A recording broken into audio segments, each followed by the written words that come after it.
Salut tout le monde, je vais vous faire une petite vidéo pour vous tenir au courant. Comme vous avez pu voir dans la dernière vidéo, on a des problèmes d'eau avec la maison. On a un puits qui se vide rapidement. Et je vous avais parlé aussi du puits qu'on voulait exploiter pour le bâtiment de nos animaux.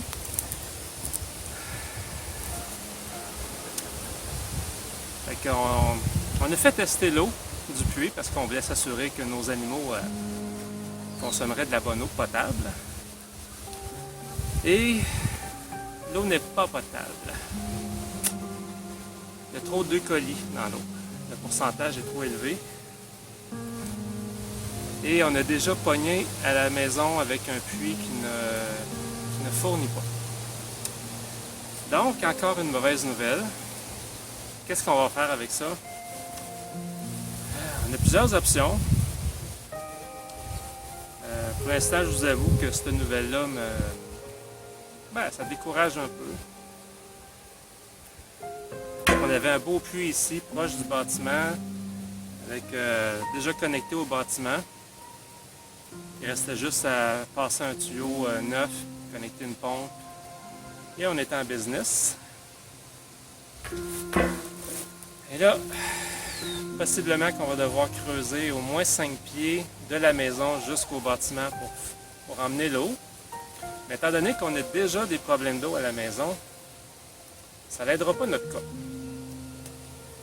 Fait qu'on fait venir une compagnie qui va faire une expertise sur le puits pour voir un peu la capacité, le débit, je pense que c'est le débit à l'heure, un test qu'ils vont faire pour voir c'est quoi la vraie capacité. Est-ce qu'on va creuser plus creux parce que là notre puits est à peu près à 49 pieds dans le sol ou 45 pieds. Habituellement c'est quand même bien, mais peut-être que dans notre cas c'est pas assez. C'est sûr que nos animaux ont besoin d'eau potable. On devrait recevoir le rapport du test d'eau pour le puits ici. On va voir les vrais chiffres parce que là c'est juste un appel que j'ai eu disant que l'eau n'était pas potable.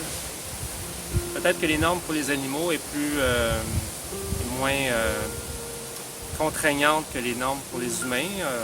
Enfin bref, c'est juste pour vous tenir au courant. Les travaux avancent. J'ai pris une journée de congé aujourd'hui pour avancer des travaux urgents. Ben urgents. Tout est urgent, là, ou tout l'est pas. Là. Ça dépend du point de vue qu'on se place. Mais ce qui est urgent pour nous, c'est que les animaux soient bien et prêts pour l'hiver. L'été est quand même assez avancé. J'aurai pas de l'aide tout le temps non plus. Mon beau-père m'aide beaucoup, fait que c'est tellement apprécié. Fait que bref, petite nouvelle de notre part. Fait que si vous avez des idées, des suggestions pour nous, pour l'eau potable, on a déjà un système de rétention d'eau de pluie qu'on veut mettre en place. Mais pour l'hiver, c'est pas, on ne peut pas s'en servir l'hiver. Ça nous prend une source d'eau qui ne gèle pas l'hiver. C'est pour ça qu'on, si on prend la solution d'amener l'eau de la maison, il faut creuser au moins 5 pieds dans le sol, de la maison jusqu'au bâtiment. Ça, c'est des frais supplémentaires parce que ça prend une pépine, ça prend de l'équipement, ça prend une spécialisation aussi parce que c'est pas n'importe qui peut faire un trou sans tout massacrer le terrain.